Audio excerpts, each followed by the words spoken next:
Patrick Marleau in, got around the man, and the shot was stopped. To start on, that's another shot. They score! Nazem Kadri has scored the goal for Toronto to give them a 5-4 lead with 1:05 left. Well, at least that's what it looked like. But no, it was not Nazem Kadri who scored the goal. Technically, it was Patrick Marleau who scored the goal, but really, it was Chris Russell who scored the goal. The shot heard round the hockey world on Thursday night out there in Edmonton, and wow, what a way for that game to end. And it's all you need for a little bit of scrutiny. It's a perfect storm, isn't it, right? Chris Russell, a very divisive player. Ooh, is he good? Is he no good? Does he make too much money? Everybody's got an opinion. It's a game against the Toronto Maple Leafs. Everybody's watching. It's Matthews, McDavid. I was excited. I was excited for overtime in that game. 3-on-3, Matthews, McDavid. That's my kind of hockey. I stayed up late to watch that. And then, of course, Chris Russell ruined the fun for all of us. But started and ignited a conversation and a debate that continues to this day. Good afternoon and welcome. This is Hockey Primetime. My name is Conor McKenna, and nice to be back with you here for another edition of the show. Very, very pleased that you are with us, whether it's listening to us on SiriusXM, NHL Network Radio. Perhaps you're streaming the show live at hockeyprimetime.com. You can also watch the live feed of the show. I have two beverages next to me here on Facebook Live and Periscope and YouTube Live. Got a little coffee here, this little baby coffee. Yeah, you can see that here. And also a delicious iced tea beverage here as well. So I'm going to be well hydrated for the next couple hours. And plenty of topics that we do want to get to today. Laura Sab is the producer of the show. Laura, how you doing? I'm great. It's good to have you back. Yes, and it's nice to be back. And we'll be taking the show. It looks like we might be taking the show on the road at some point. We've got some pretty exciting things on the horizon. But this week we are here at the Hockey Primetime studio. And we are very pleased that you're able to spend at least some of your evening with us. Maybe you're on your way to a game. Maybe you're on your way to that. What's the next one coming up? We've got a pretty decent game coming up at 6 o'clock. It's St. Louis, Minnesota. So that is an unusual sort of 6 p.m. start on the NHL schedule. And then we've got a full slate of Saturday night games coming up here as well, including the Canadians and the Red Wings, which is one that many of us are going to be looking forward to, and others. But yeah, back to Chris Russell and the Edmonton Oilers. If you didn't hear about it today, the story goes on about Chris Russell. So he scores the game-winning goal into his own net, and this was like, I understand mistakes happen, right? And that's what everybody's saying, right? People love Chris Russell, especially old-school hockey fans. Love Chris Russell. Blocks a lot of shots, and he hits guys, and he's not the biggest guy, and he'll put his body on the line for the team, right? And everybody loves, well, maybe not everybody, but a lot of people, especially old school hockey fans, love a heart and soul kind of guy, a gritty guy like that, right? And so for a long time, right, he was a Columbus Blue Jacket, Chris Russell was, and he's moved around a little bit in his career. But the one thing that's sort of united critics of Chris Russell has been the fact that this is a guy who comes out on the wrong end of the analytics stick. This is a guy whose teams are routinely outshot on during the time that Chris Russell is out there on the ice. It's not really debatable. I mean, this is it. And so there's the analytics people out there who say, well, listen, I mean, the eye test makes this guy look good because he's blocking shots, he's hitting guys. And then the analytics people say, yeah, the reason he's blocking so many shots is because he's always hemmed into his own zone when he's out there on the ice, right? Sort of a chicken or the egg. I don't know if chicken or the egg is the right sort of analogy in this situation. But anyway, the other night, he's involved in a one-on-one battle with Nazem Kadri, who's a tenacious forechecker, and Kadri essentially won the battle. Looked like Kadri got body position on him. They're running a puck down as time is expiring in a game between the Leafs and the Oilers out there in Edmonton. And Russell basically looks like he panicked in the situation. So what does he do? I guess what he was thinking, and I'm not sure, and he was heartbroken after the game, but he's in the face-off circle, and he basically wires a one-timer past his own goaltender. So, I mean, we've seen Steve Smith's famous own goal and various famous own goals over the years. Some of them, I mean, Smith's cost, what did it do? It cost the Flames a shot in the Stanley Cup final, or was it the Oilers? I don't know. I was 3 years old at the time, so you can excuse me not knowing, but I know it was in an important playoff game. So that's probably the most famous one. But still, that was the sort of, wow, it could happen to anyone. It wasn't pretty. But this was like a one-timer. Like, he teed one up from the face-off circle and puts it into the back of his own net. And it's in the age of social media, so it becomes even sort of more amplified, right? Everybody was watching that game. Well, at least a lot of hockey fans were. I know I was watching it. And so, because it's Chris Russell, he's this guy who many people think is great, many other people think is really not so great and is maybe a little bit overrated. It turns into an even bigger deal than it would have been. And look, I mean, this is a heartbreaker for the Oilers. Let's not forget, it's a regulation loss. They needed that point bad. They really needed both of those points bad. They end up getting 0 points out of it, and the Leafs keep rolling. Chris Russell, third pairing defenseman. This is not really debatable. He plays on the third pairing for the Edmonton Oilers. He earns $4 million a season, right? So here's the quote from Todd McClellan from earlier today, right? Because people in the media, they love Chris Russell, especially those old school guys out there in Edmonton. He's a character guy. How dare you say anything about Chris Russell? Well, it's like, listen, Chris Russell played a good game. He tied the game. He scored the game-tying goal earlier in that game. We saw it. I mean, a great one-time shot. He was a good player for them in that game, for sure. But he also one-timed the puck into his own net with no time left to cost his team a shot at a point and really a shot at 2 points, right? I mean, this is not really debatable. It doesn't mean you're an idiot if you were criticizing a guy for doing something that I've never seen anybody do that before. He didn't tip it into his own net. It didn't glance off his butt and go into the back of the net. The guy wound up and ripped a one-timer past his own goal. It was crazy. And you listen to the announcer. I mean, he thought it was Kadri who did it. It ends up being Marleau because Marleau was the last guy to touch the puck before Russell did it. I mean, you can hit me up here. I'd love to hear. I mean, if you want to get at me on Twitter, or you can find us on Facebook at Hockey Primetime, and tell us if you can recall a time where a player one-timed a shot into his own net. I'd love to hear about it. I mean, the goalie, it felt bad for the goalie, some kid that had recently been called up, who'd had a pretty decent game, as good as you can be when allowing 4 goals. So anyway, today, okay, so this was 2 days ago, and today, because people are still giving Chris Russell a hard time, Todd McClellan comes out with an impassioned defense of Chris Russell. McClellan, who's embattled as well, right? This is a guy who a lot of people are saying, oh, well, maybe he won't be too long for this world. Maybe Peter Chiarelli's in trouble out there in Edmonton, as they've had this sort of catastrophic start to the season. So anyway, here's McClellan after they skated today, the Oilers. Chris Russell is a character individual, and that's why our team cares so much about him. Whoever's criticizing this individual probably has never played a competitive sport in their life, and if they have, they've been perfect, and that event never occurred to them, and they should be in the Hall of Fame somewhere. Mistakes happen. He goes on to say, this is my favorite part of it, there was no intent for him to shoot it in our net. That's the one video clip we don't even review. What are we going to look at? But what he means to our team, and I know all the analytics nerds out there find ways to run him into the ground, but he means a lot to our team. Every single one of those players, regardless of the goal the other night he put into his own net, will tell you that any day in any place, I'm pretty sure a lot of the guys in that locker room down the hallway would tell you the same thing. So analytics that, if you want. Yeah, it's true. Patrick Laine did do something similar last year. Difference is Patrick Laine, there's not much debate about whether he's great or not, right? Although, maybe a little bit of a disappointing season so far. But anyway, now I think it's fair to. I mean, first, you want the coach to defend the guy, regardless, right? Well, what's Todd McClellan going to do? He's going to come out and say, you know what?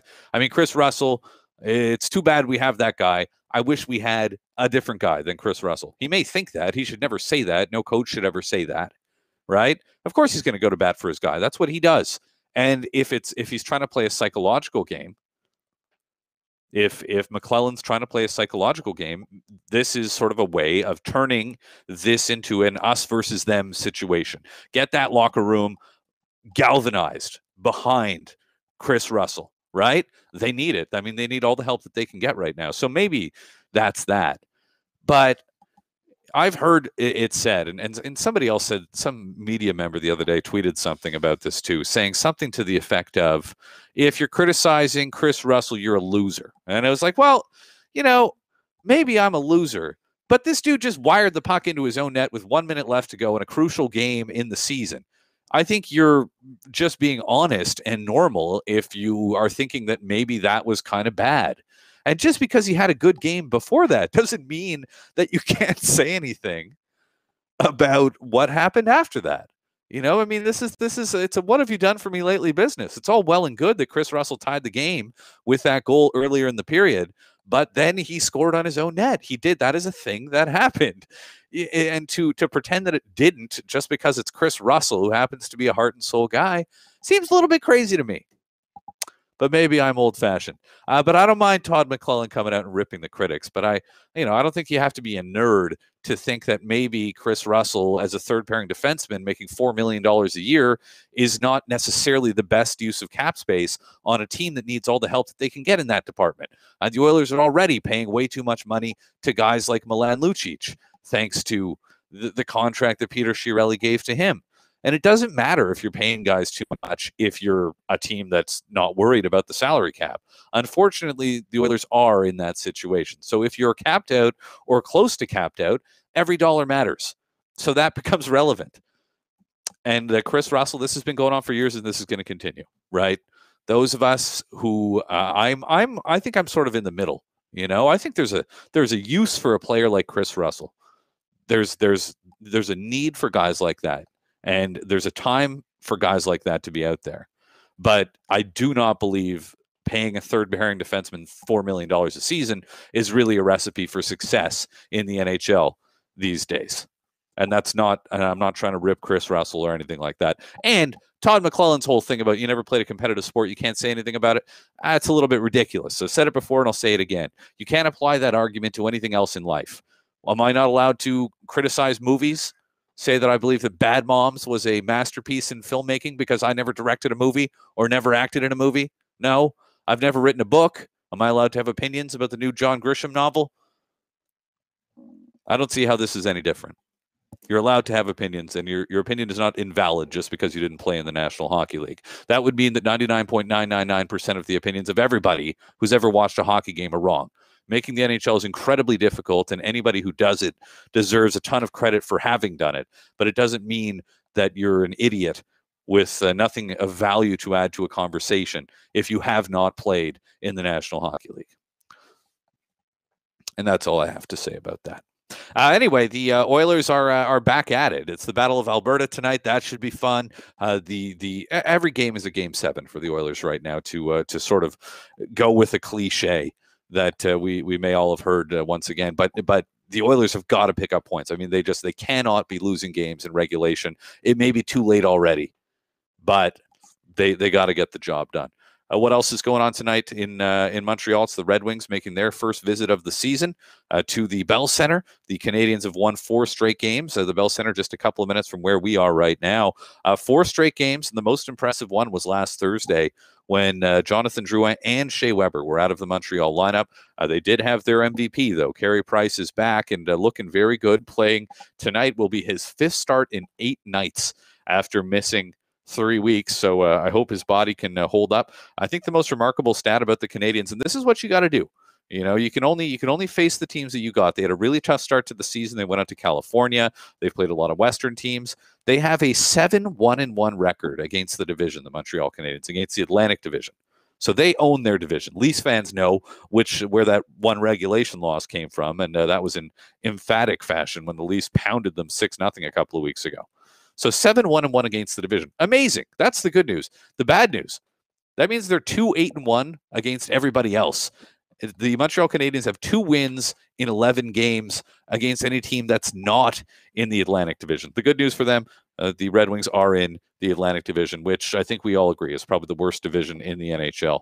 I mean, how could you get off to the start that Montreal is off to and have been sitting in a playoff spot as recently as the other day? Looks like Peter Mrazek goes for the Red Wings, and Carey Price is expected to start for Montreal. More on that as the day goes along. But coming up next, let's talk a little bit about the big trade this week in the NHL. Andrew Gross from the North Jersey Record is standing by. He's going to be joining us to talk about the Adam Henrique, Sammy Vatanen trade.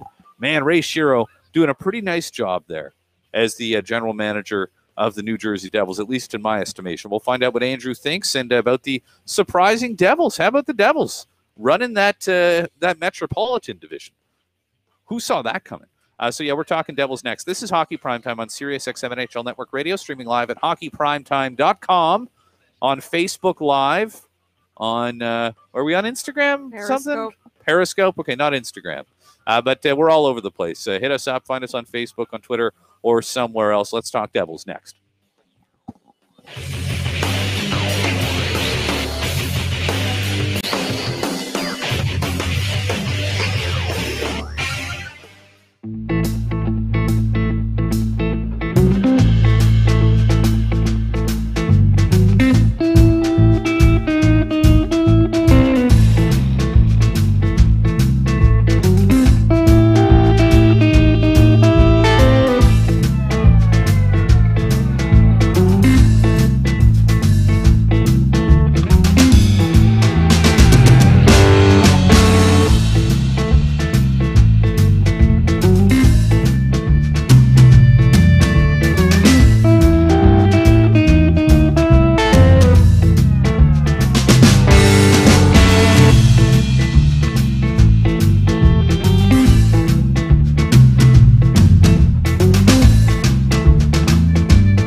Three, two, one.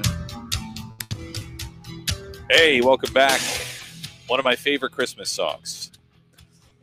I was just listening to this song today. I was driving home. Went to go see the Christmas market in Montreal last year. Made international news for having this giant, ugly Christmas tree. I don't know if you heard about this. They were like, "Oh, the Times Square tree. Forget about it. Montreal is going to have a Christmas tree you're not going to believe." And then they brought out this Christmas tree that looked like it fell off of the ugly tree and hit every branch on the way down. Right, and it was kind of this funny story. So we went to go see it this year, and I mean, this tree was so underwhelming. I like the idea of we get an ugly tree every year. I mean, it's kind of our thing now here in Montreal, and it's a nice little representation of our city. Anyway, on the way home, I'm listening to the radio, and on comes Enter Sandman, and I'm blasting it until my girlfriend finally has to start shaking me and telling me that she's not enjoying this one bit. She's not into metal. It's weird. All right, let's talk New Jersey Devils. Andrew Gross is with the North Jersey Record and covering that team for them. What a start for the Devils, and what a monster trade they made earlier this week. So let's talk a little bit about that with Andrew. Welcome to the show. How you doing? Hey, Connor, how's it going today? And you know what? I'm right with you with the Metallica. When I was doing my afternoon writing, I had a concert, a 2017 concert from Seattle going. So I'm right with you. It's not for everybody. I realize that's you have to remember that sometimes you do have to compromise. But a few things get me more fired up than listening to that kind of stuff. So Adam Henrique for Sami Vatanen. This appears to be a trade that fills a need for both teams. I'm curious to know what you think about how Ray Shero did in this transaction. Well, I think he did very well. The Devils, through the development of some rookies and, acquiring Marcus Johansson in the offseason, they have a lot of forward depth. And one of their areas of need was getting in defensemen. Defensemen are like starting pitchers. You can never get enough. And, a chance to pick up a guy who's definitive top 4 defenseman, and the Devils, put him right on the top pair. I think it's a definite good move by Ray Shero. It hurt, some members of the organization to give up Adam Henrique, who is a real core guy there. One of the 3 guys left over from the 2012 Stanley Cup final. But when all was said and done, everyone just said, you know what, as a pure hockey trade, this is something that benefits both teams, and the Devils just happen to have much more of a need on defense. And so in comes Vatanen, and he as you mentioned, he slotted in on the first pairing. They got another win, another road win, and we'll get to their outstanding road record in just a bit. But how heavily do you expect them to lean on him for the next what have they got, 57 games or so? Yeah, my math is kind of shaky when you start going there too. You know what? I thought he would get some top pair minutes. I didn't necessarily expect him to lead the team in ice time his first time out, but John Hines went hard with him. Over 4 minutes on the power play, over 3 minutes on the penalty kill. He was out on the ice with the with the Avalanche skating 6-on-5 with Varlamov pulled. I mean, Hines was true to his word. He said he was going to use this guy in all situations, and he really did. So, they've really been looking for a guy to solidify that other spot, that right-hand spot with Andy Green as the top pair, really since they traded Adam Larson to the Oilers for Taylor Hall. I think they got their guy right here who can fill that role. And, they're certainly going to test him out there. Isn't it unusual that Ray Shero has been able to do over the last couple of years now to trade Adam Larson and get a player of the caliber of Taylor Hall, and then to trade a guy like Adam Henrique and to get a defenseman in return? It's certainly not every day you see a defenseman for a forward sort of mega deal like this, let alone 2 in the space of a little over 2 years, isn't it? Yeah, Ray Shero he's just very proactive. He saw what he had when he came here 3 years ago, and he knew it wasn't going to be a quick fix or an easy fix. But he can be very aggressive there, and you look back and I mentioned that they've had pretty much a need ever since trading Adam Larson, but still you do the Adam Larson Taylor Hall trade any day of the week if you're the Devils, because you needed that kind of face of the franchise type player, and for them to be able to go out and get Sami Vatanen and for Adam Henrique, who he was playing on the second line. He had been down on the third line this year. He was playing the left wing. As Taylor Hall said, when he learned about Adam being traded away, was, this guy's a true centerman, and he should be playing center, and that's not something he was going to do with the Devils, but it is something he's going to do out in Anaheim. With Andrew Gross of the North Jersey Record covering the second place Atlantic Division New Jersey Devils, and more very recently in first place, at 1 point now behind the Columbus Blue Jackets. So if we're looking here, and it's an interesting one tonight, the Arizona Coyotes are the opponent, and this is an Arizona team with just a catastrophic start to the season, and in a hole that would be, it would take a minor miracle for them to dig out of. And people thought that maybe Arizona was going to make a step this year. They made some big acquisitions and thought maybe that they were going to be at least relevant rather than a laughingstock. The Devils, I don't know how much people were expecting them to be doing what they're doing so far. They got off to the hot start, and then maybe there was a thought that they'd come back down to earth, but they have been remarkably consistent this year. Are they ahead of schedule right now in a way? I would think so, and I think what got them there is the development of their rookies. They lucked out. They got the first pick in the NHL draft in the draft lottery, and they picked the right guy for them in Nico Hischier, and it looks like they have a number one center. And you know what? Getting a number one center, we talk about defensemen, obtaining a number one center, you almost have to do it through the draft. It's impossible to trade for those guys usually.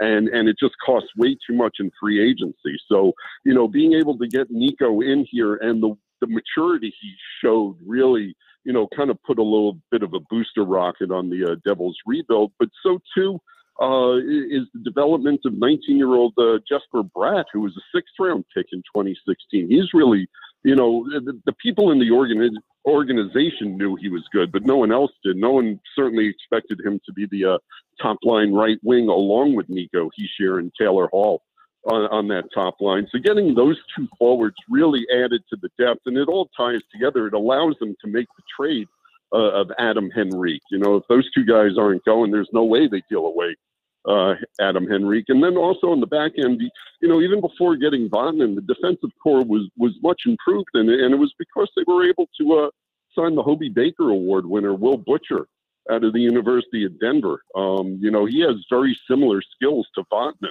and it's just kind of solidified the six back there. So yeah, they're ahead of schedule, but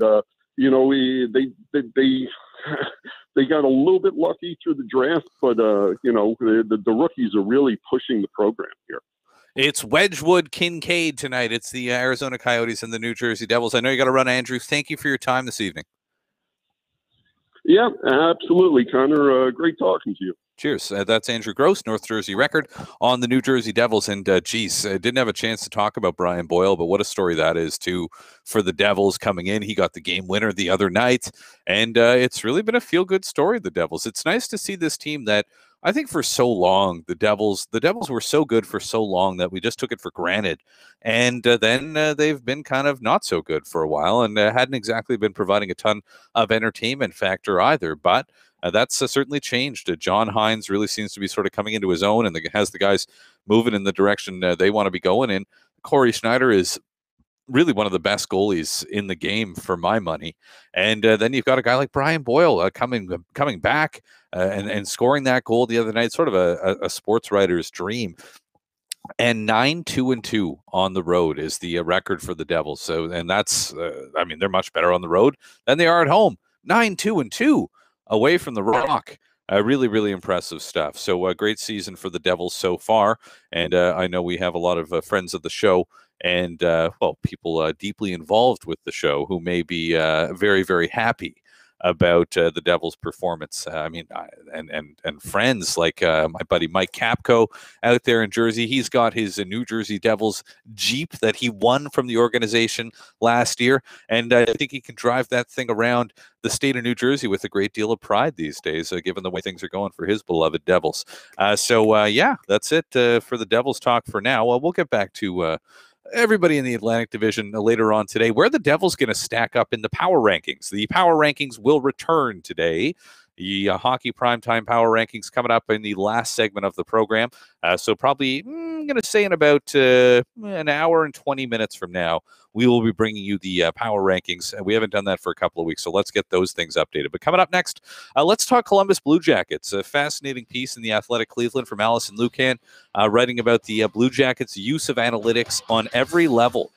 They've brought in a firm. They've got their coaches on this. They've got their players on this. Alison explored this in 3 parts for the Athletic Cleveland. So we'll get into that. Curious to know how players react when they're told numbers and untraditional stats that maybe don't paint a flattering picture of their performance. We'll find out what Alison has to say about that and more next. This is Hockey Primetime on SiriusXM NHL Network Radio. We're streaming live at hockeyprimetime.com, Facebook Live, Periscope, YouTube Live, and more. Hit us up and join the conversation. Let's talk Blue Jackets next.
St. Louis.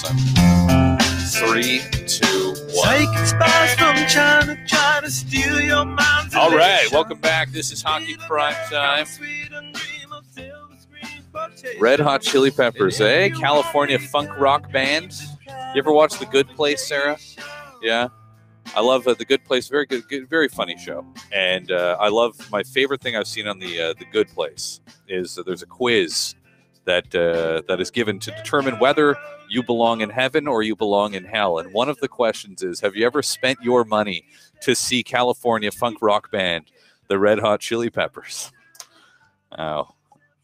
The answer, I mean, I'll leave this up to you whether or not the answer to that question should determine something like that. All right, the Columbus Blue Jackets now on top of the Metropolitan Division. It's been an up and down season, but more up than down. Recently had a 6-game winning streak end. That was on Monday night, but right back on track. And once again, the train is moving forward. This seems to be an organization that's firing on all cylinders. And this is something that Alison Lukan, our friend from the Athletic Cleveland, examined recently. This is a team that is using numbers to their advantage. How much is everybody buying in, and how is this working on every level? Well, you can find out. All you have to do is subscribe to The Athletic for an extremely reasonable cost, especially now during the holiday season if you aren't doing it already. And you can get a look at it. A fascinating, in-depth piece about the Blue Jackets' use of analytics at every level from Alison Lukan, who joins us now. Alison, welcome back. How you doing? Hey, I'm great. Thanks for having me. I should hire you for our PR, apparently. That'd be fine. As a consultant, I'd be willing to accept a 6-figure salary if that were on the table. But we might have to wait till you guys go public in a few years. All right, so let's get into this here. This is a really cool piece. The Blue Jackets are an organization that appears to be sort of on the cutting edge, and I was honestly surprised, because what I would picture is that if you stuck a printout of a bunch of numbers in front of John Tortorella, that he'd be more likely to punch you in the face than actually examine it and use those numbers to his advantage. But it looks like he is. But let's start here. Who is Josh Flynn? Well, Josh Flynn is a member of the hockey operations team. His official title is that he's in charge of administration, but he has been leading kind of the analytics work for the Blue Jackets for quite some time. He's known for developing part of their draft evaluation worksheet in terms of how they value draft picks. So he's been in that mix with the front office for quite some time. And just over the past probably year to 18 months, he's really been able to grow his team, not just through staffing, but also through bringing in SportLogic, the system, so that now they have the manpower and a lot of numbers that they can crunch together to answer the questions that their team is coming up with. SportLogic is a firm that's actually based here in Montreal that now, and maybe you can help me out with this, but they use video to track players and what players are doing on the ice. Is that sort of a very broad strokes way of sort of explaining what they do? Now, in full disclosure, I have not seen the system, but that is also my understanding. They use video to pull all of their data, and then they have an immediate kick out of data that comes within minutes of a game finishing. And then they also have staff that will go back and review that data to ensure that the initial read was correct. So there might be some tweaks, but that happens within 24 hours of a game. So within 24 hours, you have a fully scrubbed set of data, not just from your team, but from every team in the league every night. And now, I know you looked at this in the three-part piece for the Athletic Cleveland at sort of three different levels, which I want to get to all of them. But let's start at the top. Jarmo Kekalainen, it starts with him, who you explained in the piece. He, even before this, was always been sort of a stats geek, hasn't he? Yeah, absolutely. This, and that's one of the things Josh said, is that this management team, John Davidson, Jarmo Kekalainen, Billy Zito, this is a group of people that like to use numbers and data and analysis to help inform their decisions. So like I said, the draft worksheet that Josh shared publicly through an article on the team website, actually about 3 years ago, that's when it was happening, was back in, I think, 13, 14, if not before. So this group really likes to base their decisions in numbers. Now, they, of course, when you talk on the scouting side, they rely heavily on pro scouting and also scouting related to the draft. But they're going to look at those numbers whenever they can, for sure. And other than that, the other thing that I wanted to ask you about is the level of access that you're able to get here. And maybe it's just because I'm here in Montreal, but I mean, it's unthinkable that the organization here would give access to anybody on that level. Were you surprised at how open the organization was about this stuff? I was a little, I have to say, but it never, this is why the adage is true, that it never hurts to ask. But I think that what Josh said that I also identify with personally is that the numbers and the system aren't so much the key to success. It's the questions you're asking of those numbers. It's how you're using those numbers, and then what you're doing with the answers you get from the numbers. And that's where, you can see we didn't get a lot of that kind of information in this series, other than Torts sharing with us the number he loves the most. But I think that that's really the key to why they were so open, is that is the organization's philosophy, is that at the end of the day, most teams are going to have access to the same information ultimately. And so it's not so much access to the data as it is how you apply that to decision-making within your organization. And how do they do that? Well, again, that's at the highest levels. There were broad brushstrokes given in answers in terms of looking at a player, in terms of a transaction, in terms of drafting process. They're looking at game to game and then 10-game blocks to see how players are performing, how the team is performing within themselves and within the league. And then, that's where it kind of shifts from that front office layer down to the coaching layer, where the coaches marry that data to say, okay, I see some things the numbers are telling me. And then they take on, of course, a 2-3 times sometimes watch of game video from a bunch of different angles. And the team also employs their own definition of scoring chances. So they look at everything they deem a scoring chance and go through that in detail. So the coaches then marry all of that together, and that is what drives who gets ice time. What do they work on in practice? Which player might they have to talk to or show video specifically to about something that is or isn't working? So those are just some of the examples of where the numbers don't just end up being the end all be all. They're part of a lot of these deeper conversations. You know, and I do wonder about this, and I'm not sure if you know the answer to this question, but I think one of my favorite, but also kind of like horrifying stories about the Montreal Canadiens in recent memory is that when they were going to make the big trade, the PK Subban for Shea Weber trade. And they had this kid, Matt Pfeffer, working for them, who was their analytics guy, very, very smart young man who was their analytics guy, right? And he came out and he went to Mark Bergevin. He was like, don't make this trade. Absolutely can't do this. It's catastrophic. Don't make this deal. And Mark Bergevin was like, okay, great, thank you. And he made the trade, and 2 months later, the kid didn't have a job anymore. He was gone. And I don't even know if the Canadiens have an analytics department anymore. So that would be the sort of extreme end of NHL teams. I assume everybody's got some sort of an analytics department at this point. I know Toronto is on the other end of being like, they've got like a full-scale team of very intelligent people who are constantly looking at stuff like this too. So where do the Jackets fall? And you can read Alison's piece about this. Like, are they middle of the pack? Would you say they're a more progressive team? What sense do you have of how much time, effort, and stock they put into this stuff? It's a great question. And an interesting note to your earlier story is that Matt Pfeffer now works in Nashville, where PK Subban Right, it's true, yes. But you know, it's a great question, and I don't know. I couldn't give you a head count example. I would certainly agree with your assessment of a team like Toronto. I think that we hear that more or less every team has at least some resources dedicated. Josh Flynn shared with me that it was his understanding that there are 14, I believe, teams in the league who are using SportLogic today.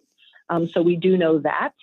But I think it's, you know, one could propose that with the Jackets making the strides that they've made in these recent years, that if one is a proponent of analytics and believes in the decision-making that the front office has been doing, that speaks to that they're perhaps in the upper 50%, if not higher, as opposed to other teams in the league. But I say that again with no definitive information on the 30 other teams out there. And I was a little bit surprised, as I mentioned here earlier, that John Tortorella seems to be as willing to buy into this stuff as he seems to be. I would have thought of him as being sort of a really old school curmudgeonly guy who doesn't want to hear it. But that's not the case at all, as you point out in your piece. Yeah, it's really, this is one of my favorite pastimes, is to listen to John Tortorella say he hates stats and then talk about some of his coaching decisions, which really reflect some of the philosophies that stats have taught us today. I think that, you know, the real truth is that, like probably any long-term hockey coach, he doesn't just buy anything because it's out there. He doesn't think that every single thing that stats tells us is the God-given truth. He still wants to use the eye test, but you know, what he shared with me in this series was, and if you follow the Jackets, you know this has been something they've been working on for 2 years now.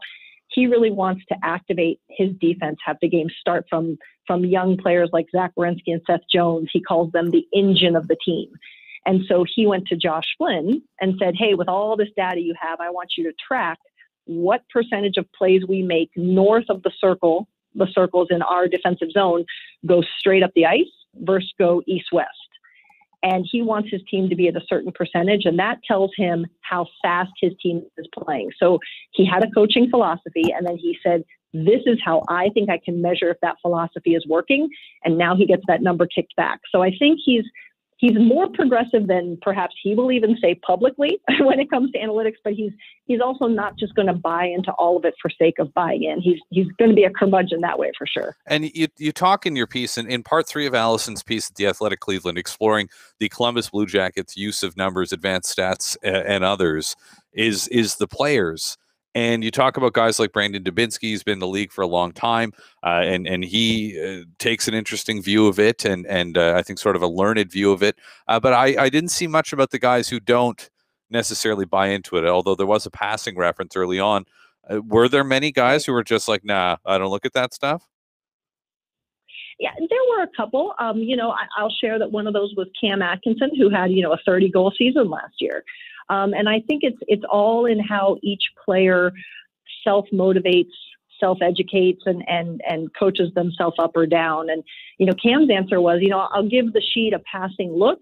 But I think for someone like Cam, he's not necessarily looking to let too much of that get into his head. He just wants to play his game or prepare the way he has always prepared.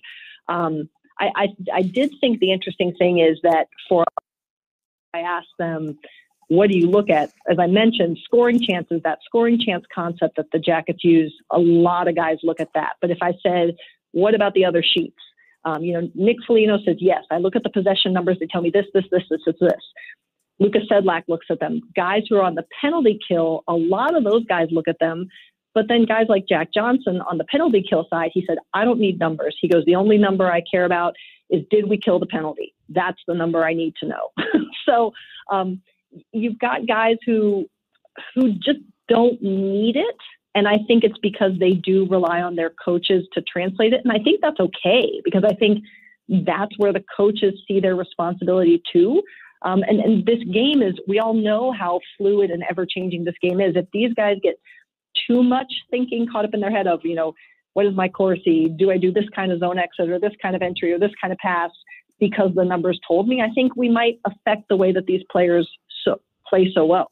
Do they have I know they don't have Chris Russell on their team, but is there anybody who has kind of, bad numbers but blocks a lot of shots, or, he's a grit and character guy? Do they have any guys who have kind of bad numbers when it comes to possession?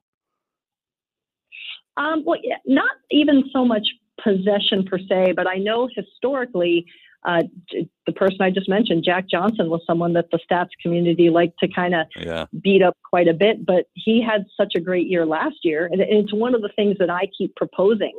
And I think it shows why these numbers, I'm obviously very into analytics and understanding how we can use them better, but we're still in the beginning stages of that, because Jack Johnson and David Savard had a fantastic year last year. We can't really find that why in numbers, and that's okay. It just means we have more work to do. But Jack is probably the guy that the analytics community has not enjoyed so much on the Jackets. Interesting. Really cool. Alison, thanks. It's a pleasure as always. Always an informative conversation. I appreciate you making time for us. No, I appreciate you highlighting the series. It was fun to do, so thank you so much. That is Alison Lukan from The Athletic Cleveland. If you're not subscribing already, you should subscribe to The Athletic, especially if you're a hockey fan. I mean, they got the sport covered, I'd say, better than any other publication, and they've only been doing it for a couple of months. Maybe it's been a little bit longer than that. Anyway, what are we doing next? Who's going to fall out of the playoff hunt? I know. Oh, U.S. Thanksgiving. If you're in at U.S. Thanksgiving, you're supposed to be in, right? Well, I don't think that's the case this year. I'm going to tell you who I think is going to fall out of the playoff picture and who might draw their way in. That's what's coming up next. This is Hockey Primetime on SiriusXM and NHL Network Radio, and streaming live at hockeyprimetime.com, Twitter, Periscope Live, YouTube Live, Facebook Live. We're all over the internet. Hit us up.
3, 2, 1. Hey, welcome back. This is Hockey Primetime. My name is Conor McKenna, and this is the first hour of the program. We're going to be with you until 7 o'clock, and there is a game coming up, not here on Sirius XM NHL Network Radio, but there is a live game starting in about 10 minutes. We'll keep you posted on any developments between St. Louis and Minnesota. Should be a pretty good game. Minnesota had a rough start to the year, but they figured things out. St. Louis had an amazing start to the year, but they've lost a couple of games lately. Maybe a little bit of a reality check there, but two good Western teams. Should be a nice physical game, and we'll keep you posted on that. Coming up here in about an hour's time, they'll go to Vancouver. I'm so sorry, Canucks fans. I know Canucks fans are extremely activated about the Toronto Maple Leafs forcing their team to play at 4 o'clock on a Saturday. But it could be worse, you know. I mean, at least your team is playing. At least you got a team. Imagine, what if you were a resident of, say, Halifax? They don't even have a hockey team there. See, Seattle, they don't have a hockey team either. It's just minutes from Vancouver. It could always be a little bit worse than it actually is. So who's going to fall out of the playoff hunt, right? Everybody tells you that if you're in by U.S. Thanksgiving, which is why I missed the show last week, by the way, if you're in by U.S. Thanksgiving, then you're probably going to be in at the end of the year. So right now, and I realize now we're a week removed from U.S. Thanksgiving, but you've got a couple of teams that are on the outside looking in that I do wonder if they are going to get in. And that also means you have some teams that might fall out of the playoff picture. Like I'm looking at it right now, the Washington Capitals are out of the playoff picture. They're not going to make the playoffs. If the season ended today, they're not going to make the playoffs. Montreal won the Atlantic last year. They're out of the playoff picture as it stands right now. Now, granted, Washington is 1 point out of the playoffs, and Montreal is currently 1 point out of the playoffs after the Bruins won their game earlier today, beating up on the Flyers. And wow, is it bad for the Flyers? 10 losses in a row. But who's going to fall out in the Eastern Conference? I don't think Boston's a playoff team. I think Tampa and Toronto are entrenched in those 1-2 spots in the Atlantic. I mean, Toronto looking real good, keeping it going right now on the road. But in Tampa, I don't think anybody's catching them. So Tampa and Toronto are in. I think the Atlantic Division is going to have only 3 teams make the playoffs. I just don't think Boston is going to be one of those teams. I apologize to the Bruins fans listening, and I do think that the team is on the right track. But I don't think the Bruins team, as it's currently constituted, is going to get into the playoffs. Although, if Tuukka Rask keeps playing the way that he is, I could very well be proven wrong. Other than that, Pittsburgh, the Rangers, Washington, one of those 3 teams looks like they're going to miss the playoffs. But could it be a team that's doing a little bit better? Columbus, Jersey, and the Islanders are ranked 1, 2, 3 in the Metro. And the Islanders have been flying, and they need to get in there if they want to hang on to John Tavares. I'm going to say that I do think the Islanders might fall off. If there is a team in that division that falls out and the Capitals get in, I believe it to be the New York Islanders. That's right, not the Devils. I'm giving the Devils the credibility. Out west, I'm sorry, Vegas Golden Knights fans. I'm not buying it, and I don't think I ever will. This is an expansion team. It's amazing what they've done. They're second in the Pacific Division right now. They are locked into a playoff spot, and recently, although the Kings have picked it up, they were in first place in that division. Not happening. The Vegas Golden Knights, there's no way, no how this team is making the playoffs. Chicago is currently out of the playoff picture. I expect them to be in there when the season wraps up. I think Minnesota will probably make a run there, right in there as well. Maybe Dallas falls out. But I just, Vegas, I'm sorry. When was the last time an expansion team made the playoffs? It was like probably the first season of the NHL when all the teams were expansion teams. Expansion teams don't make the playoffs, and it's not changing this year. I'm still not buying what the Vegas Golden Knights are selling. I'm sorry. Coming up next, Josh Cooper is going to be joining us. Our friend Josh, who writes about hockey all over the place, including at ESPN. We'll talk about the trade, the big trade this week from the Ducks perspective, and take a look at those California teams as well. You got 2 of them in a playoff spot right now. San Jose's in 3rd in the Pacific. LA's in 1st. So let's go West Coast with our friend Josh Cooper. This is Hockey Primetime on Sirius XM, NHL Network Radio, and streaming all over the place, including at hockeyprimetime.com.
3, 2, 1.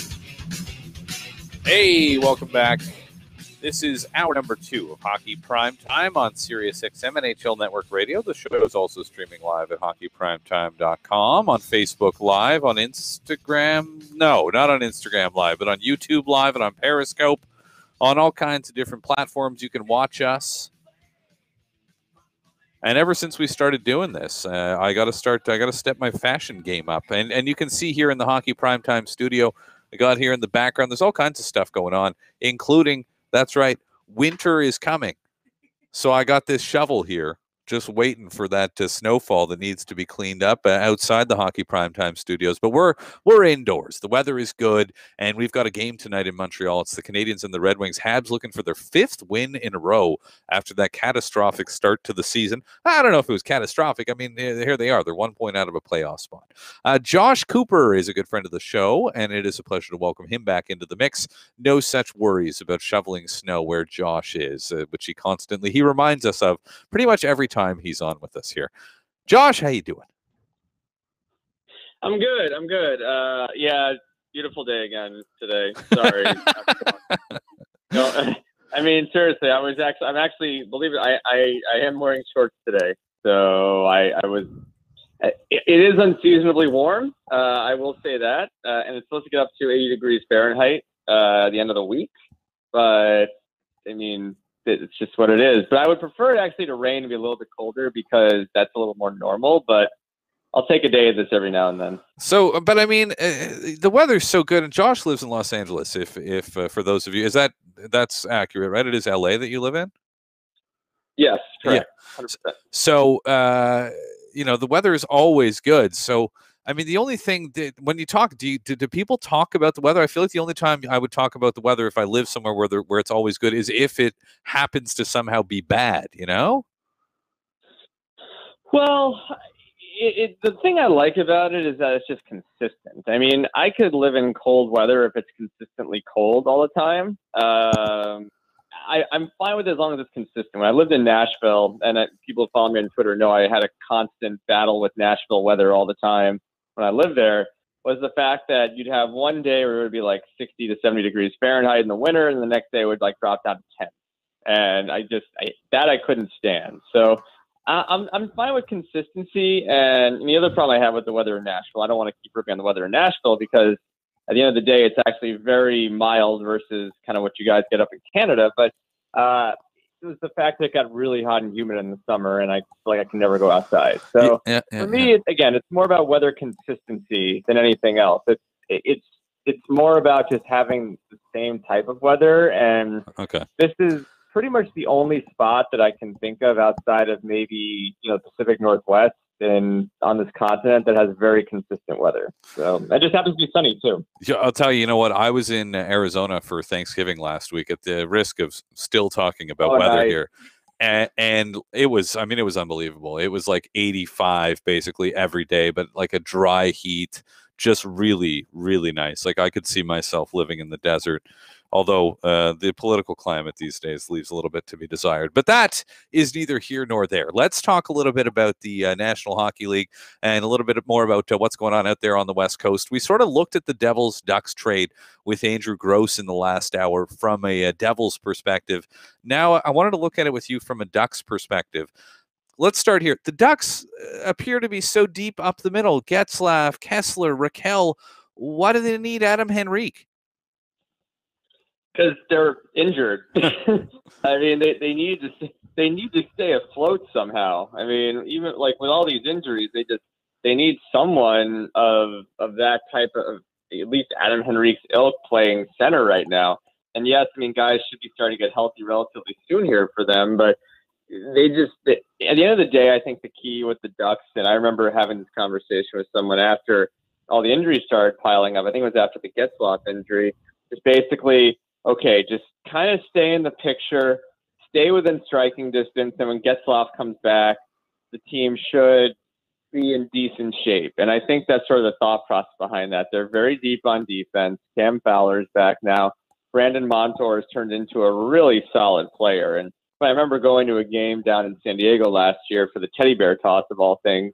and watching Brandon Montour, the first time I saw him play live, and I was like, wow, this guy, you can tell when you watch an AHL game when a guy's an NHL player playing in the AHL, and he, to me, definitely was. So, I mean, he's developed and definitely seems like a primetime guy there, and I just think at the end of the day, to stay afloat, they need centermen, and Adam Henrique is he a first-line guy? No, but he's certainly someone who can help in that regard, and I think that when everybody does get healthy, they will have an incredibly deep group of centers, which we've seen is very important if you want to go on a deep run in the playoffs. I think of the Pittsburgh Penguins on their runs with Sidney Crosby and Evgeny Malkin, and under a very underrated aspect of that so far, I guess, has been Nick Bonino as a third-line center, or I guess second. It's hard to really tell just because of the HBK line, and then they had Matt Cullen on the fourth line, who gave them a lot of depth. So I think that centers are really important. The Ducks are loading up on it first to stay afloat, and then if they can stay afloat, to be able to go on a run once all their guys get healthy.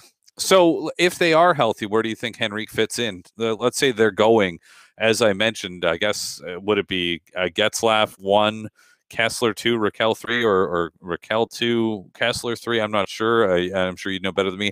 I can't stay up late enough to watch Ducks games. Well, I have a kid, so it's hard for me to just get any time in front of the television these days. Newborn kid, but I assume that he kind of in that third, fourth line center slot around where Antoine Vermette's been.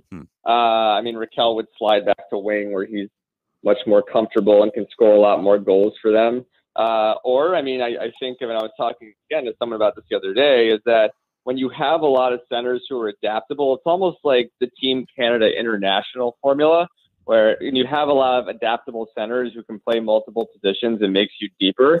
And so maybe one of those centers slides to wing. As mentioned, Raquel can, or someone else, in order to just be able to, to play a certain two-way style and give them more depth up front. So, I really honestly, I like the move for Anaheim a lot. And one of the things to always look at when it comes to the Ducks is just the fact that they have so much organizational depth.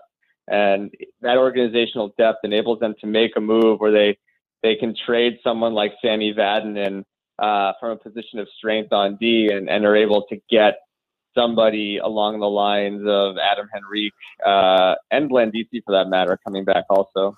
And it is something that you sort of consistently see teams, smart teams and good teams do, is put themselves into spots like that. We've seen Nashville do that in the last couple of years. I guess maybe New Jersey belongs in that category as well, having made this deal, which I think is a good deal for them as well.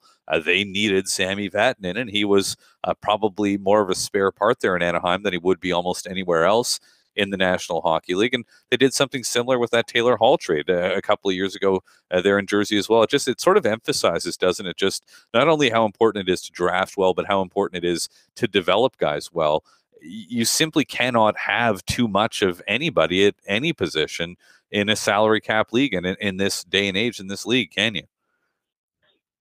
No, you really can't. And in some respects, that's why the Colorado Avalanche with that Matt Duchene trade did what they did, where they just basically were like, okay, we're just going to load up on as many assets as possible and see where that takes us. And I think I've talked about that trade in the sense that, they didn't get a legitimate top line 1A type prospect, but they got a lot of guys. And I think that that's sort of how they looked at it. So I think that if you're going to build your team through depth, if you're not a team that has a ton of money, like say the Anaheim Ducks, then this is what you do. And I think they've done a really nice job of that. And I think that enables them, when they have a position that they need to fill, they can make a trade like this. And you mentioned the Devils too. Don't forget, Ray Shero has done a tremendous job since he's been there, restocking the system, getting the types of guys that fit this style of hockey. And I think that it was really two teams that have done some really smart things. The Ducks for many years, and then the Devils really since Ray got there, or Ray Shero got there. And, it's kind of just helping, I wouldn't say helping each other out, but trading positions of strength to help out areas of weakness. And that's what they both did. And, you mentioned you can't have too many centers, especially when the playoffs roll around. The team that they're facing tonight is the Nashville Predators. This is a team that last year ran out of centers in the playoffs. And, man, if they loaded up, adding guys like Bonino and Turris this year after having added Johansson a couple of years ago in a deal. So all of a sudden, those are their top three guys, and they're looking much better up the middle than really the organization ever has done. And it looks like they've sort of learned that lesson. And you got a nice little rivalry between these two teams too, don't you? I mean, these are two teams that just flat out don't like each other. It's sort of nasty and physical. It should be a fun game tonight. A lot of playoff animosity that dates back to the 2010-11 season, I feel like. And it helps that they've played each other the last two seasons in the playoffs. But yeah, I mean, you've definitely had some battles between these two teams over the years, and should be a fun one to watch. And you mentioned Nashville. It's funny how earlier, I guess it was before the season, I said they were my Stanley Cup pick, and people just sort of laughed at me like, are you kidding me? And now they're red hot. They're playing incredibly well. They got depth up and down their lineup, and they've been able to do this without Ryan Ellis. So just saying, look at how good they are, all of everyone who made fun of me for picking them. Just saying.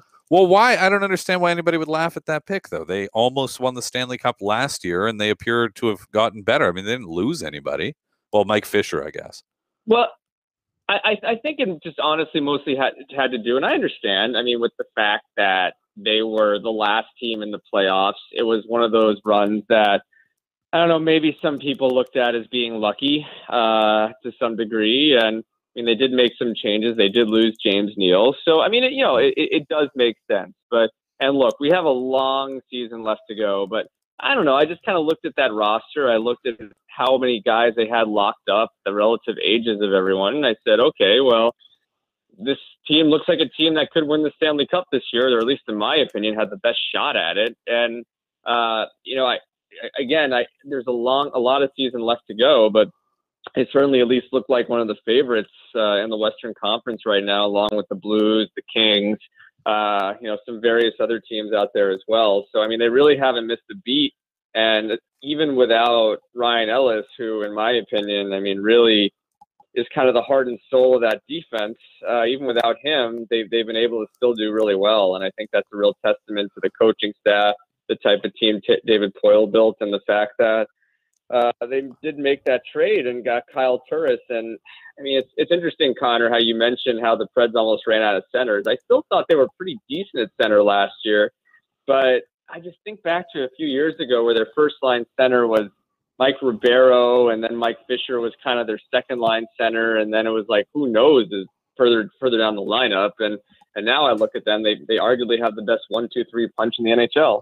Yeah. Well, and it's a testament to the job that David Poile and his staff have done there. It's not every team that can trade away a guy like Seth Jones, but there's another example of having maybe a surplus at one position and using that to strengthen another, which is, it just goes back to that you can't have too many defensemen thing. All right, and so, yeah, it is Anaheim, Nashville tonight. A quick update we can give you from the Minnesota Wild and St. Louis Blues game. Ryan Suter has scored to give Minnesota a 1-0 lead, and the Blues all of a sudden have lost 3 of their last 4 games, and looks like they're coming down to earth a little bit. All right, so before I let you go, they made a movie, Josh, about like your favorite movie.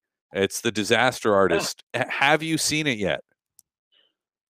No, I haven't. So my best friend, who actually got me into, you mentioned my favorite movie, it's called The Room. It's the worst movie ever made that is just absolutely hilarious.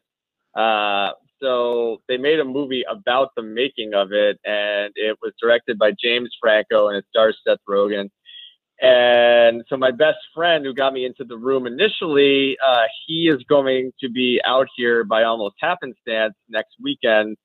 So I am actually waiting for him to get out here to see this movie. We've probably seen The Room upwards of 60 times, maybe. And we have this whole elaborate plan where he and I are going to go in and see it, and our wives are going to take care of our children. Then they're going to pass the kids off to us, and then we're going to go in and see it. But I'm sure if you follow me on Twitter, I've been kind of tweeting up a storm on this, but it's in part because I think that The Room is really funny, and it's given me a lot of hilarity and some fun experiences over the last 7 years. And it's cool seeing, it getting props so to speak, that it deserves, I guess. I don't know what to say, but it's going to be pretty fun, and I'm going to see it. So thank you for letting me plug it. I wasn't expecting to, I wasn't planning to, but thank you, Connor, nonetheless. I thought I was your best friend.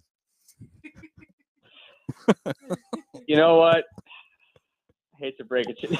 Oh. Radio friend? Yeah, I think that's fair. That's fair. Josh, a pleasure as always, man. Enjoy it. Enjoy the rest of the weekend. All the best to you and your family over the holidays.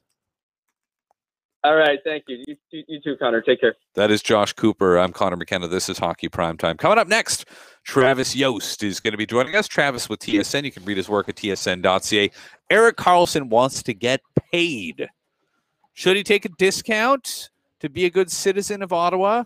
Or should he break the bank? We'll find out what Travis thinks and how much he might be worth. Next, this is Hockey Primetime on SiriusXM NHL Network Radio and streaming live at hockeyprimetime.com, Periscope, Facebook Live, YouTube Live, and elsewhere.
Three, two, one.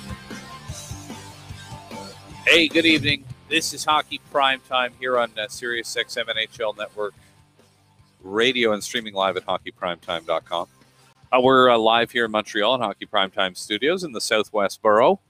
Yeah, just maybe a 20-minute walk or so to the Bell Center where the Canadians host the Detroit Red Wings tonight. The Habs looking for their 5th straight win.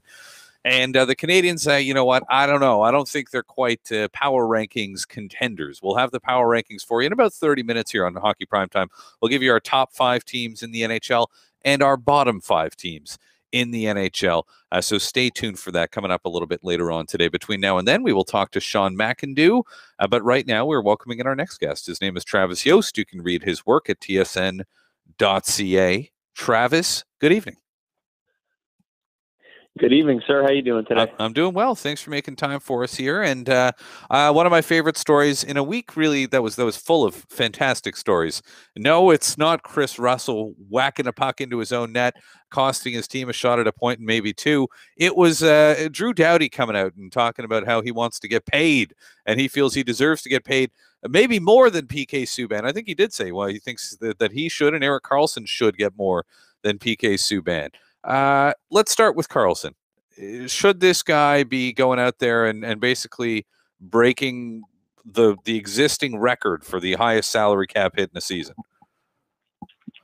I think the answer to that is no. I can't see in good faith why you would want to pay Erik Karlsson more than I think Conor McDavid probably has the biggest contract going forward. But that said, as it pertains to defensemen, I thought his comments were fascinating in light of Doughty's comments the day or two before. I can't ever really remember a hockey player coming out a year plus in advance, especially a player as robotic and, robotic really is the best word for Karlsson, but pretty much most any other hockey player, and coming out and saying, look, I want the max, and I'm going to get the max, and that's pretty much it.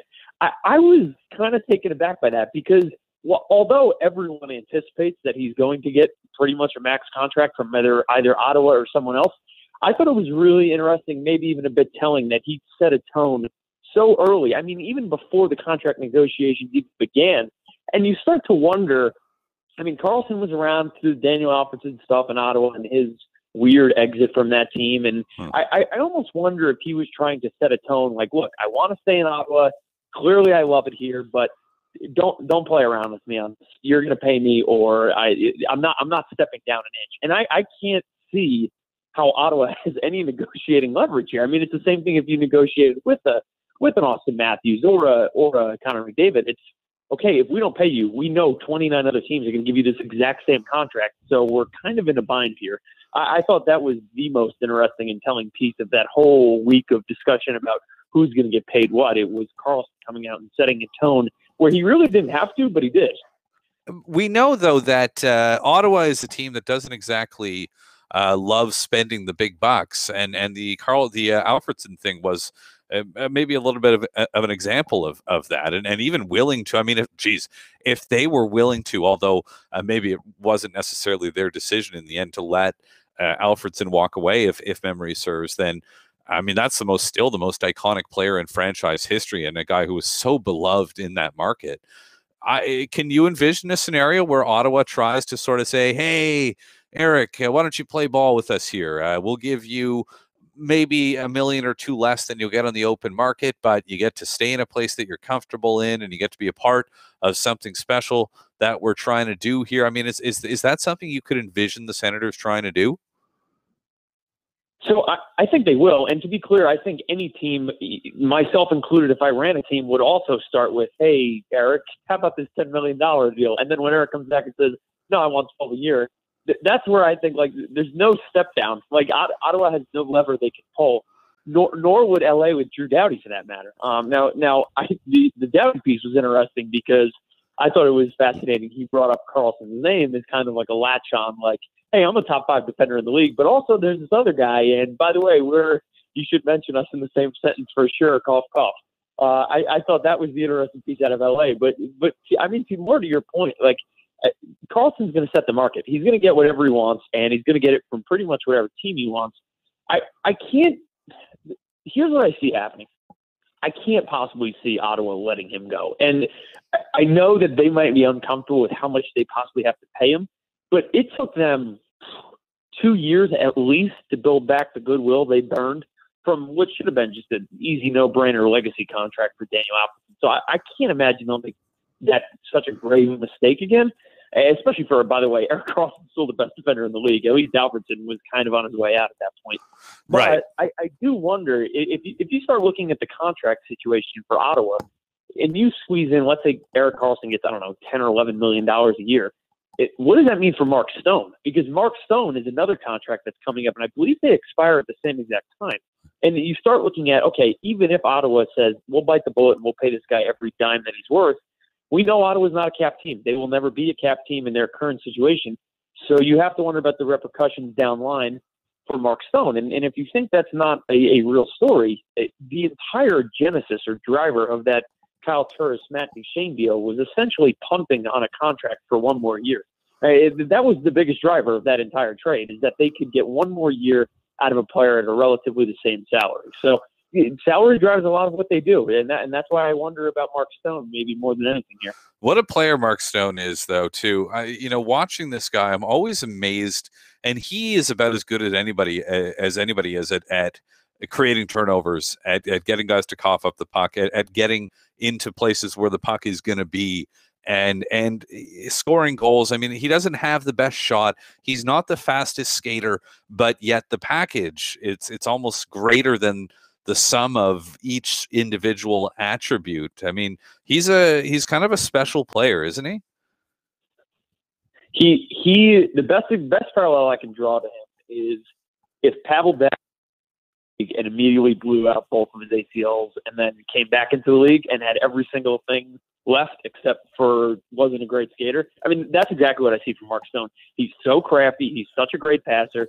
He's got a good enough shot. He's a great goal scorer, great distributor, an underrated skater as it pertains to his body and positioning to try and compensate for the lack of speed. He pretty much has every single quality that Datsyuk has, almost one for one, except he's not a brilliant skater. Pavel Datsyuk had all of that, and he was a top 3-5 skater in the league for a decade, whereas Mark Stone is a bottom third skater, even at his current rate. So, yeah, like that, he is a cornerstone for that team. But again, like other expiring contract, if they squeeze in Erik Karlsson there, I don't know what that means for Mark Stone. Mark Stone is going to get at least $6 or $7 million a year. Can they possibly fit that in? And by the way, Matt Duchene expires in a couple of years now. So it's like there's a series of – Ottawa has picked up a series of contracts here that are expiring around the same time. And you kind of have to wonder or ask, what does it mean for their long-term future here? And not only that, if you're talking about Sens fans, it's a terrifying time, because you also have this arena deal that will they or won't they? What's going to happen there? There's lack of corporate money in that community for a variety of reasons. Namely, the federal government's the biggest employer in the area, and they're not spending money buying boxes at hockey games. So I do wonder about that. We heard rumors in the last week or so as well about ownership, and might there be an ownership change? And I think a lot of Sens fans would welcome an ownership change at this point. But there's a massive amount of uncertainty if you frame it that way. And you're talking about Karlsson and Stone on the ice, Duchene on the ice, and then a variety of other factors as well. I mean, there's a massive amount of uncertainty around that organization right now, which could sort of play into those contract negotiations too, right? Does Erik Karlsson want to, if they're going to stay in Canada, does he really want to stay out there, play his entire career for a team that's not willing to spend to the cap, that plays in this crappy building in the middle of nowhere? I'm really, the piece that you brought up there that is really important to emphasize or highlight is all of this is under Ottawa's current, and I emphasize bold, underline, italics, current situation. The last few weeks have been littered with smoke about, will the ownership change? Will a minority owner jump on board? And this is a very important conversation. I don't know what the long-term play for ownership is. The current situation is, yes, I will never sell the team. No one's interested. But the fact that those rumors bubbled all the way up to TSN and SportsNet, pretty much any national media company in Canada, to the point that they were talking about a potential ownership sale, is interesting. And obviously the reason why is, if another true and through, like as of today, billionaire takes over that team, I don't know what it means for where the arena goes. I don't know what it means for a series of players, but what I do know it means there's a lot more money within that organization. And the biggest driver against Ottawa's success for pretty much the last decade, and they have been a pretty successful team in this past decade, is that they have never spent to the cap ever, and that has been a consistent theme. And even today, where they're getting closer to the cap, all of it you can easily see is kind of fake money, which is they've got a series of contracts that they can bleed off. It's a very short-term thing, and they'll be right near back the bottom third of spenders in the league in very short order, which again raises the question of, if ownership remains the same, where do all these contracts go? From Melnick's perspective, I mean, if he were to sell, it would be it'd be like a pretty good investment for him, given how much he paid for the team when he bought them and how much he would be able to get for them now. But I know that's not necessarily a reason to sell, but you want that, you want the government to build you a rink and yada, yada, yada. There's all kinds of stuff going on. Travis, one more for you before I let you go. We were talking about Doughty there. We got sort of bogged down in Ottawa. Doughty putting himself in the same category as Karlsson, I think we sort of agree that there's nobody who's in Karlsson's category, especially when he's at his best. But is Doughty like one tier below? Is he still a top 5 defenseman in the NHL? Yeah, I think so. And I think he also makes a fair point that he's going to make more than Subban, and primarily because he's going to sign his contract years after PK did. So, I mean, that's kind of a major driver here, and that's why it's not really surprising when you say, oh, yeah, I expect to jump that guy's salary. Well, yeah, no, duh. You're signing your contract in a later stage where there's more cap and incrementally more money available for certain players. The question with Doughty, and by the way, it's the same question with Erik Karlsson. The one negative working against both of them is that they're not. If they're in their peak performance years today, that's all fine and well. But both of these guys can sign 8-year contracts once they're due, which would carry them to 37 plus or minus a year, depending on when their birthdays are.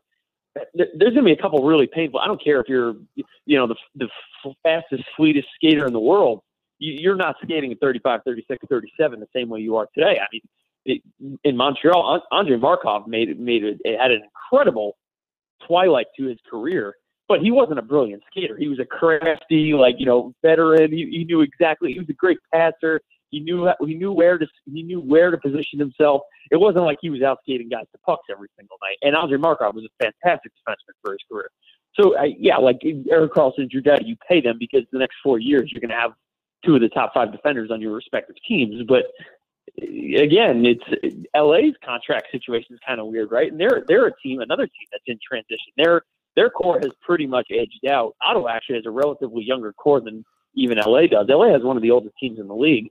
And if Doughty is your guy, and you've still got Kopitar's contract, and look, let's be fair. I love Andrei Kopitar, but he's not the same player he was 2 years ago.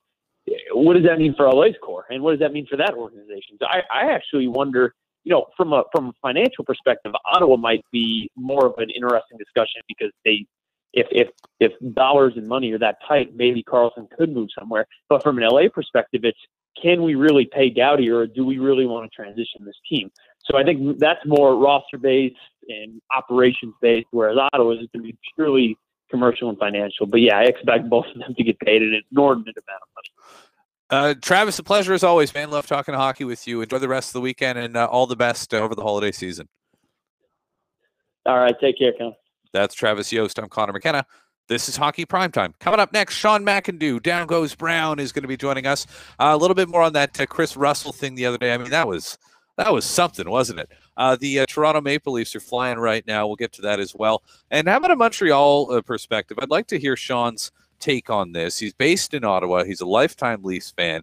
What does he think about what the Canadians winning means for the team right now? I'm going to tell you why I think it's actually a bad thing for the team long term, and I want to get his reaction to that as well. Don't forget, Power Rankings also coming up before 7 o'clock. We got a jam-packed 20 minutes or so left. This is Hockey Primetime. Stay with us.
Hey, welcome back.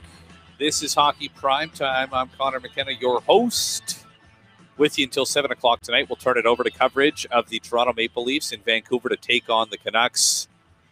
The Canucks and their angry fans. Why are Canucks fans angry? Because they got to watch a game at 4 p.m. local time just because the Toronto Maple Leafs are in town. How dare the national media force Vancouver fans to watch a game at 4 o'clock in the afternoon? There's still daylight at 4 o'clock. You might make a point here, and my producer Laura Saba would say that Canucks fans are always angry for some reason. It's really a question of what it is that they're angry about. Sorry, Canucks fans. Get at me on Twitter. You can send your angry tweets. I don't see tweets from people I don't follow anymore. Sean McIndoe at Down Goes Brown. That's his Twitter handle. I mean, if you want to send angry tweets his way, I'm not going to stop you, but you should probably just say nice things. Sean, how you doing? Welcome to the show. Yeah, I was doing just fine until you sicked the Vancouver Canucks nation on me. And my weekend is ruined. Yeah, they're gonna run you out of town like a star goaltender. They might. So listen, I want to go back in time here. There's a bunch of stuff that I wanted to talk about, but I got to start with this Chris Russell thing the other day. This has been a fascinating storyline, I think, from a variety of perspectives. Chris Russell is sort of the rare NHL player who really sort of perfectly exemplifies the old school grit, character, shot blocking, yada, yada, yada, being a great thing. And then there's, of course, the new school mentality of, no, those are qualities that you don't necessarily want on your team. And then, of course, he goes and slams a puck into his own net in a nationally televised game with a minute to go. We were headed towards McDavid and Matthews 3-on-3 overtime. Ooh, so exciting. But I'd love to hear your reaction to this crazy story and even what Todd McClellan came out and said today. Yeah, I mean, the whole thing, you're right. Chris Russell is basically at this point the poster child for the old school versus analytics debate. And, you know, the fact that he scored into his own net, I mean, that was clearly a fluke play. And I've never read any of his many critics on the analytics side say that he was a guy who was more likely to turn around and snipe on his own goaltender with a minute left in regulation. So I mean that was a fluke thing, but it does put him front and center again, which gives us all the chance to kind of go over the same debates and the same arguments. And you're right, he is a guy that the case for him sort of relies on a couple of things. Number one is some of those older stats, and you mentioned the block shots and a lot of the other stuff. And then there's just that classic eye test where people will tell you that if you actually watch the games, you will see that Chris Russell is the guy who does the little things that help a team win. And of course, the analytics people who, it should be noted, probably watch more games than any of us because they're constantly, that's how they generate these numbers, is by watching these games and then breaking everything down. The argument they would make is, it's quite possible that Chris Russell does all these things very well. He may very well be one of the best shot blockers in the league. He may do this, that, and the other thing well, but if it doesn't add up to him and his team having the puck every now and then, and it just adds up to him being in his own zone all the time, and that's why he's leading the league in blocking shots, because the other team always has it, then he's not contributing all that well. And for whatever reason, and I don't fully understand it, Chris Russell gets very passionately defended by certain corners of the Edmonton market. I don't know if that's a sort of an analytics backlash where they're just sick of these guys constantly telling them they're wrong, and they've decided this is the hill they're going to die on. But boy, you mention anything, you make the suggestion that Chris Russell might simply be a decent third pairing defenseman, and that's it. And here comes the cavalry to defend him. And then Tom McClellan joined in on that, and had these strong comments about the analytics guys and everyone picking on Chris Russell and defending him. Of course, what's interesting from that is if you look at the ice time, Todd McClellan treats Chris Russell like a third pairing defenseman too. That's where he plays him. So, it's one of these things where I think if we could all maybe stop yelling at each other and stop lobbing bombs at each other, we might realize that we're actually not all that far apart on this. Chris Russell is a decent NHL defenseman who can help a lot of teams in certain ways. Assuming that he is not asked to do too much and you can kind of shelter him a little bit, which is honestly what the Oilers have pretty much been doing all year long. Right. And I guess that's sort of the thing is, Carl Alsner here in Montreal is in some ways, I think, a similar case. And maybe Alexi Hemelin was in Montreal before that, before they lost him in the expansion draft. Then Marc Bergevin hilariously tried to reacquire him in his contract. But Alsner is making a bunch of money here in Montreal. And Carl Alsner is an NHL defenseman. Chris Russell is an NHL defenseman too. And there is a place, I believe, there is a place in the National Hockey League for these players. But the thing is, and I think the thing that we're seeing less of, there's a reason there wasn't a bidding war for Alsner on July 1st, is that it seems, at least to me, and I'd be curious to get your perspective, Sean, that general managers are catching on that you don't need to spend $4 million plus to get a guy like this. Well, that's exactly it. And some GMs are catching on to that, and others maybe not so much. You're right. These guys have a place in the NHL. I don't think anyone is pointing to any of these guys saying get them out of the league. But this is a salary cap league, and you can't evaluate somebody without looking at the cap hit that they're carrying, and what is that doing to the way you build your roster versus maybe using some of that money in other areas. And when you talk about a guy like Chris Russell, in a way, it has a lot to do with the context of where he plays. And if he was playing this exact same style somewhere else, if he was down in Carolina or Florida or something, maybe we wouldn't hear that much about it. But Edmonton is it's a very smart fan base. It's kind of the fan base that launched the analytics movement.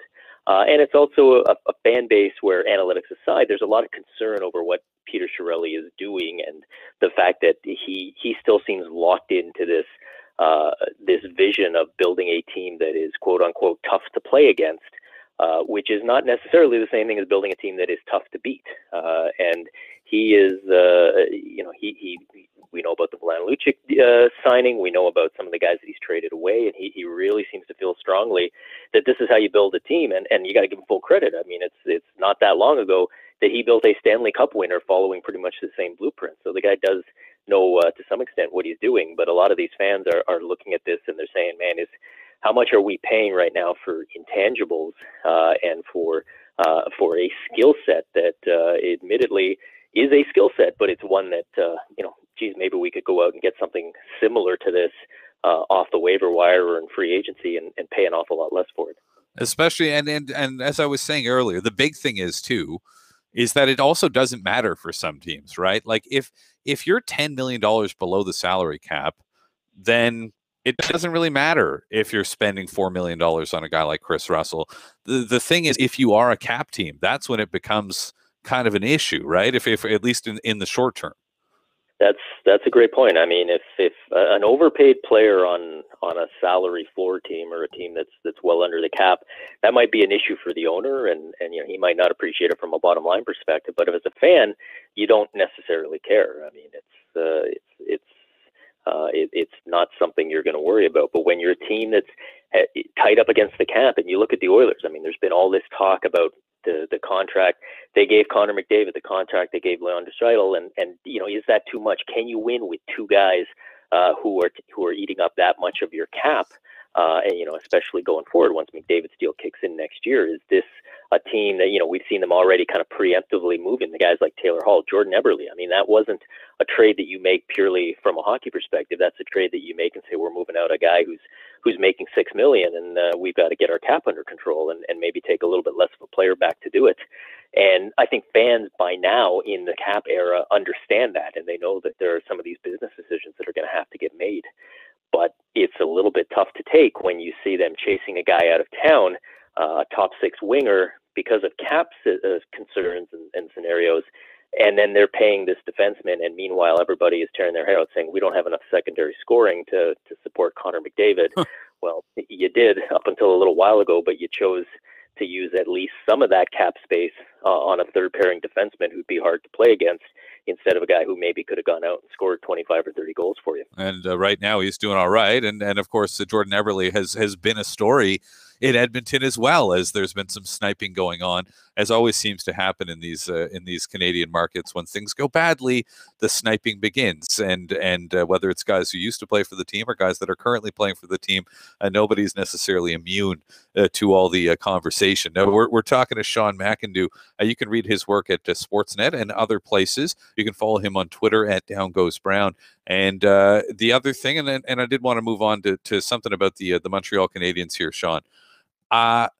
You know, I'm looking at what's going on with the Canadiens and the fact that they've turned their season around. You know, Carey Price came back and he looks like Carey Price again. So 4 wins in a row. They're winning games in the division, and they are 1 point out of a playoff spot right now. And as much as I believe and you know, I spend a lot of time talking Habs. It's sort of my bread and butter in my job. So it's more fun to talk about a team that's not just terrible. So I'm happy about that. But at the same time, I think that it's bad for the Canadiens that they're winning right now. And the reason is because I think they were heading in a direction where it was maybe some big changes were coming in the organization. And now that they're back on track and they look very possibly like they could end up being a playoff team at the end of the year, I don't think any of those changes are going to happen. And I think that's bad news for the long-term prospects of this organization. I'd be curious to get your reaction to that. Yeah, you may very well be right. I mean, I think all of us perked up whenever it was a week or two ago when there. Should we go to break after this? That maybe Montreal is thinking that this core isn't going to get it done. Maybe they're getting ready to blow this thing up and at least start down the path of doing a rebuild, and whether that would be done with current management or whether there'd be changes there as well. It would have been interesting to see what they could do, because it's certainly one thing to say that you're going to start over and start down the rebuild path. It's another thing to actually do it, especially when you have not just one but two very big, very long-term contracts that would be for various reasons difficult to move on from. This is a very different team when Carey Price is, like you say, playing like Carey Price, as opposed to when he is either hurt or slumping. And, I do believe that there are enough smart people in that organization who will see that and potentially say, you know what, we got to take a real hard look at this and figure out what this team is and isn't, and not just be fooled by the fact that we have one of the best goaltenders in the world who can come in and stand on his head and win games for us single-handedly.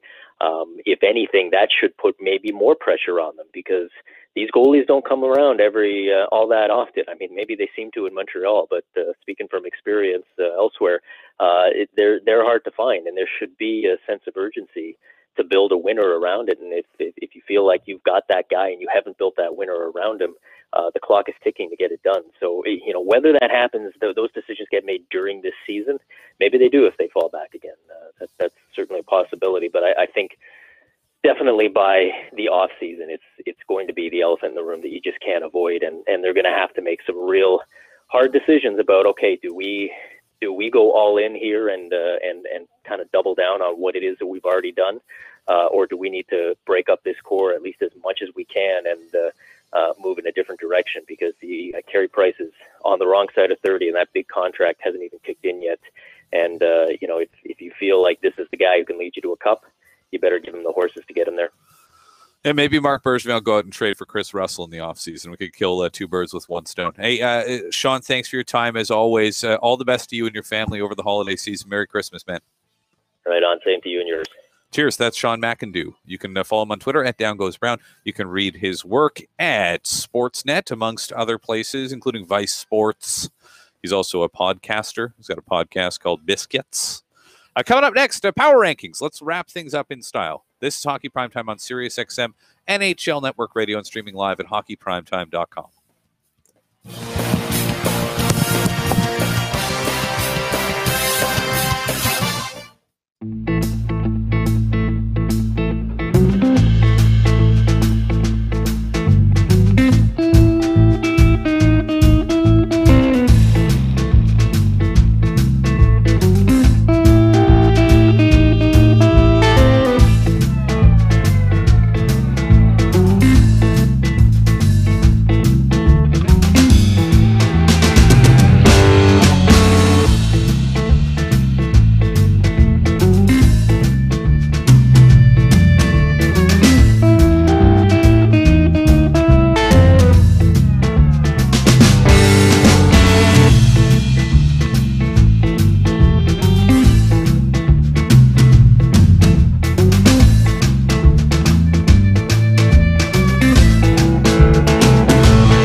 3, 2, 1.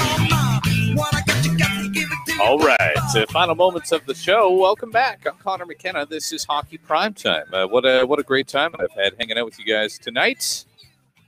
What do we have coming up for you? In about 5 minutes, we're going to turn it over to coverage of the Toronto Maple Leafs in Vancouver to take on the Canucks, see if the Leafs can keep up their winning ways on this Western Canadian road trip that they're in the midst of.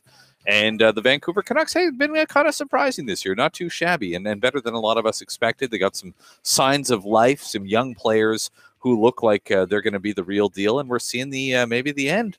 Are the Sedins going to be Canucks? Wouldn't it be fascinating to see them team up, go to a contender at the trade deadline, and maybe try to make a run for a Stanley Cup here in the twilight of their respective careers, both of them getting to over 1,000 points. Yeah, one of my favorite stats I saw this week, too, the highest scoring brother duos in the NHL and NHL history. And the Sedins are up there, but they still will never surpass the Gretzkys. Wayne and Brent Gretzky. Brent has 4 career points in the NHL, and they are still the highest scoring brother combination in NHL history by like 1,000 points. That is an amazing stat. Yeah. All right, so it's power ranking time. Let's go through it. You want the bad news or the good news? Let's start with the bad news. These are your bottom 5 teams. Number 27 on the list is Florida, your 27th ranked team for me. The Florida Panthers have been bad. They are in a bad division, and they've been unable to capitalize on it, which makes it that much worse. So Florida, your 5th worst team. Your 4th worst team, I'm sorry, but it's going to be Chris Russell and the Edmonton Oilers, based on their highly disappointing start to the season. They may have the best player in the game, but they can't figure it out, and they need some saves. They got to get some goaltending. Phillies lost 10 in a row. I'm giving them the bump here. I got them number 3 or number 29 on my list, the 3rd worst team in the NHL. You know who the bottom 2 are. The Buffalo Sabres at number 30, perennial losers. They're in Buffalo, and this year's no different. And the Arizona Coyotes with that catastrophic start. They've won some games, but they're still terrible. Your top 5 teams in the Hockey Primetime Power Rankings as of December 2nd, 2017. Number 5, the Toronto Maple Leafs. They're the real deal. That's a real nice-looking team. It's going to be fascinating to see what they do at the deadline, what they load up on, and if they make a run for it now. Number 4, the Nashville Predators. Very consistent, very strong, even without Ryan Ellis. The Winnipeg Jets, got to put them up here, playing good hockey. They got some really, really nice pieces there, and they're looking really good. The LA Kings are back, firing on all cylinders on top of that Pacific Division. They're number 2 and still number 1, although they've lost a couple of games lately. The Tampa Bay Lightning, your number 1 team on the Hockey Primetime Power Rankings. Enjoy the games tonight, and I hope your Christmas shopping's going well, and I can't wait to talk to you again next week. So, we'll be back with you in about 7 days' time. Thank you to our producer, Laura Saba, our executive producer, Sam Wu, and everybody else involved in the output of the show. I'll talk to you in 6 days and 22 hours.